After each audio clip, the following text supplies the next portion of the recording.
Olá, você que nos acompanha pelo Notícias Agrícolas, eu sou Letícia Guimarães e nós seguimos aqui na 37ª edição do Show Rural Copavel aqui em Cascavel, no Paraná.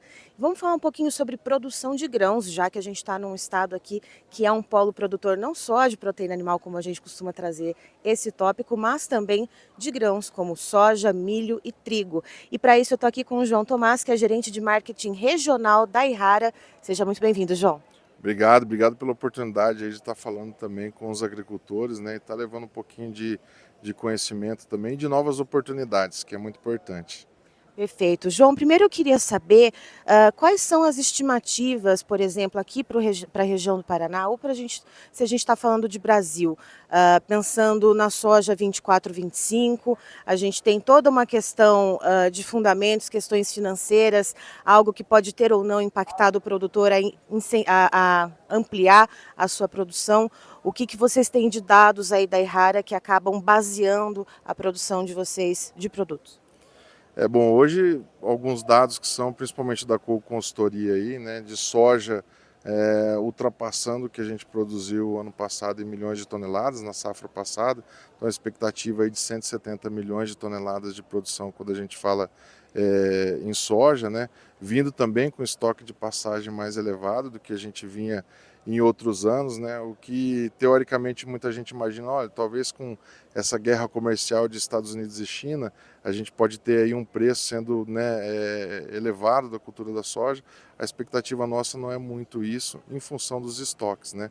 Em contrapartida, nós temos um milho e um trigo que a gente tem um estoque de passagem muito baixo, né, em função do milho, do consumo interno, que tem aumentado bastante, principalmente produção de proteínas, que o Brasil tem levado, e também das indústrias de etanol, e o trigo em função de alguns prejuízos, né, e queda de produtividade que a gente teve na última safra. Produzimos 7,7 milhões de toneladas, né, nós temos um consumo de 12 milhões, então passamos com estoque de passagem muito baixo, né, e hoje está fazendo com que esse preço tenha um viés aí de alta no mercado, e os preços futuros também, lógico, pelo dólar, também por caminhar muito junto com o milho, pressionados aí para cima também, o que é bom para o agricultor, né? As duas próximas safras com expectativa de clima, expectativa de preço e produtividade também acima da média.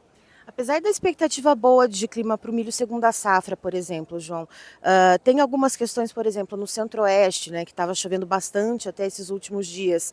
E aí, segundo as previsões que a gente, inclusive, traz meteorologistas ao Notícias Agrícolas para falar disso, ia ter uma trégua agora para poder dar aquela acelerada na colheita da soja.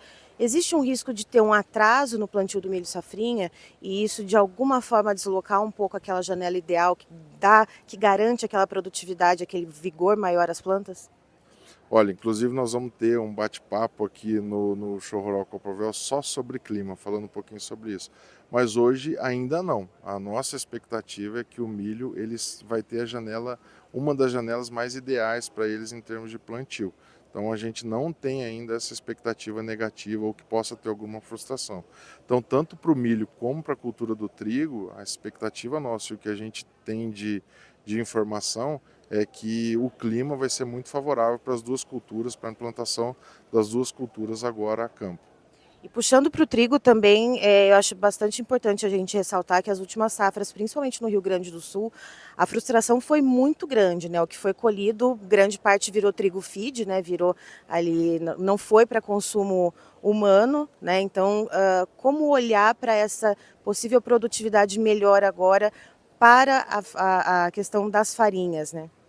Você tocou num ponto importante. Quando a gente pega essa questão das chuvas, não é só a questão da produtividade, além da produtividade ter sido ruim, nós ficamos com um fungo aí, por exemplo, nesse trigo que vai ser plantado agora, e essa semente provavelmente vai ter esse fungo devido a esse excesso de chuvas em algumas regiões, né, como o Rio Grande do Sul, principalmente, que é o fusário.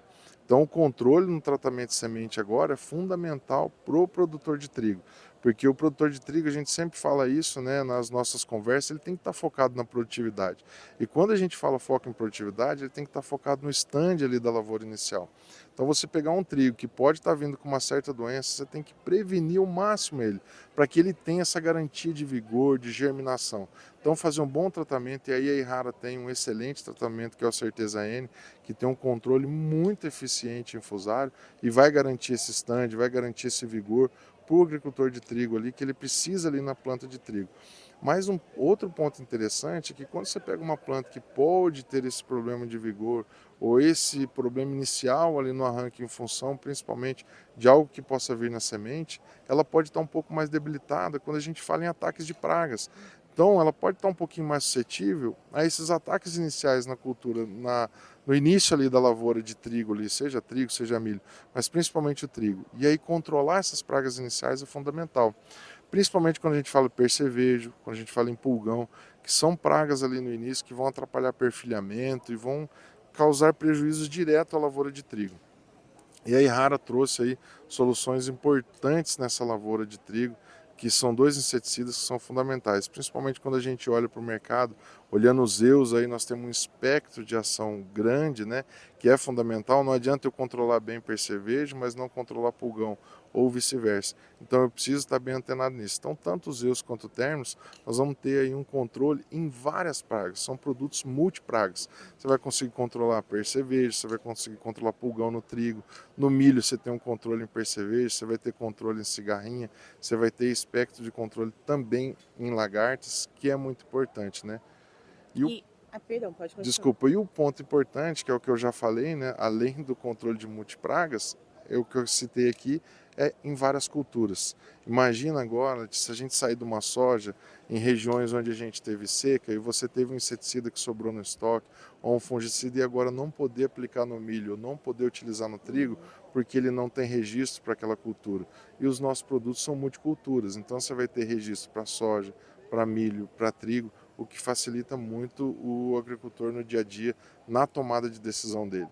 E até porque também algumas pragas que atingiam algumas plantas, algumas culturas, agora não estão restritas mais só a determinada soja, por exemplo, ou só determinado ao milho, né? Ela acaba ali transitando entre as demais culturas, né, João? Exatamente. Um dos casos aí mais recentes é a migração do percevejo barriga verde para a cultura da soja. A gente quase não tinha e isso, lógico, dificultou bastante o controle na cultura da soja, exigindo um poder de choque maior dos produtos, que é outra vantagem tanto dos EUs quanto ternos, esse efeito de você aplicar e 2 horas depois você vê um controle efetivo, né, do percevejo, né? E é lógico, como eu falei, hoje existem muitos produtos que você tem que aumentar a dose para controlar o barriga verde. Só que aí a receita ou a bula do produto não permite esse aumento de dose. E aí você fica amarrado. Ou você tem que complementar, colocar um segundo produto, né? E muitos têm feito isso também, aumentado dose de produto de contato, fazendo misturas, né? E a Errara já trouxe isso pronto, né? Quando a gente fala de términos, por exemplo, na cultura da soja, é um produto já com 2 vezes e meia concentração de produto de contato, né? Então a mistura ideal, mudou a formulação para favorecer o agricultor, para espalhar mais a hora que aplica, tudo isso para que o produtor tenha um controle melhor e tenha mais produtividade na cultura da soja. E tem um outro ponto também que é interessante, e que inclusive você trouxe isso durante a coletiva, mas em muitos agricultores lá que nos relatam no Notícias Agrícolas falam de custos de produção, falam do preço dos grãos e falam dos preços dos insumos. Então, essa safra a gente vai colocar um pouco de pé no freio na compra de insumos, vamos fazer ali uma safra mais arroz com feijão. Quando a gente pensa nisso, nessa diminuição de compra de insumos, qual que é a importância de ter, por exemplo, um Zeus que ele tenha esse amplo espectro, tanto no controle de pragas quanto na cobertura de outras culturas? Qual que é a importância de ter um produto desse que atenda de uma maneira mais generalizada esse produtor, que de repente está ali pensando em cortar os investimentos dele na lavoura por parte dos insumos? É. Aí você colocou um ponto interessantíssimo, Letícia. Quando a gente fala hoje em custo de produção, o produtor realmente, quando ele pensa em cortar gasto, ou ele fala assim, poxa, eu tenho que diminuir a aplicação de inseticida, eu tenho que diminuir a aplicação de fungicida. E hoje, na verdade, os custos de produção de inseticida, de fertilizantes de semente, eles vêm reduzindo ao longo dos anos, né? O que de fato tem aumentado, hoje é o juro para o produtor captar recurso, hoje é mão de obra, hoje, né? acesso ao crédito, né? Óleo diesel, por exemplo. Então o custo operacional do agricultor aumentou demais, mas o custo em si do defensivo não. E não é aí que o produtor tem que pegar. E aí quando você falou de um produto brilhante, aí, que é o Zeus, né? A gente precisa disso, a gente precisa de produtos que performam na lavoura, né? A gente precisa fazer um produto ali que a gente aplica, tem um efeito de choque, controle rápido esse percevejo para que ele não coloque mais ovos ali, não tenha reinfestação e tenha um período residual longo. Você imagina, a gente acabou de falar aqui de migração de pragas. Então você imagina 7 dias depois que você aplicou, começa a migrar pragas da lavoura vizinha. Se esse produto não tem um residual, nós vamos ter problema, vai ter reinfestação. Agora, se é um produto como o Zeus, que tem um residual longo, essa praga que chega ali 5 dias, 6 dias depois, ele também vai estar tendo um controle efetivo e dando esse período de controle que a gente fala de 14 ou 15 dias, que para nós e para o agricultor de soja aí, e é fundamental. E agora, quando a gente fala de um produto desse, que obviamente é altamente tecnológico, a gente está falando de um cenário de preços de grãos um pouco mais em baixa, aquém do que o produtor gostaria de ter, mas é claro que o produtor não é quem faz o preço, né? Ele consegue ali controlar os custos dele da porteira para dentro. Como que ele consegue fazer um investimento num produto desses? Qual que é o diferencial de custo que um produto desses tem, mas ao mesmo tempo em quanto tempo ele se paga um investimento com o Zeus, por exemplo? Olha, hoje a gente está falando na questão de quedas de preço, né, mas mais focado na cultura da soja.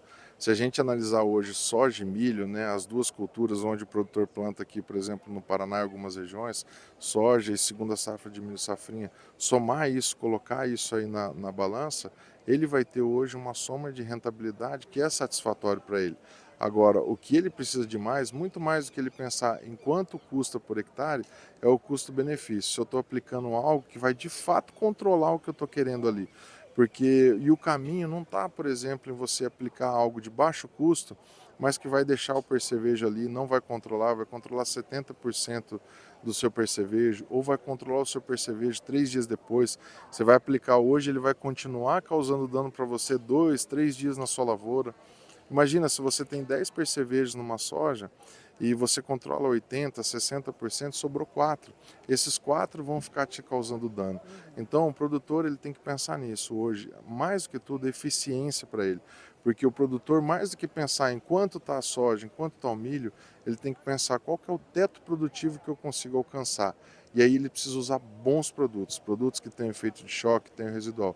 E aí a linha da Errara é completa. Aí você tem Zeus, você tem Terno, você tem os fungicidas, Fusão, Sugoi, aí você tem um espectro grande aí para você optar. Então o produtor tem que estar ligado nisso, focado no que ele sabe fazer de melhor, Letícia, que é produzir, né? E para produzir bem, tem que ter bons produtos. E para finalizar, João, a Errara ela tem um departamento bem pesado ali de pesquisa e desenvolvimento, mas eu queria assim extrapolar, né, as fronteiras da Errara e falar do agro como um todo e das empresas que produzem esses tipos de insumos. É uma tendência começar a expandir o espectro de atuação dos produtos, seja para pragas ou seja para mais culturas? Isso é uma coisa assim que vai ser mais frequente, que a gente vai ver mais lançamentos desse tipo como a Errara está fazendo hoje?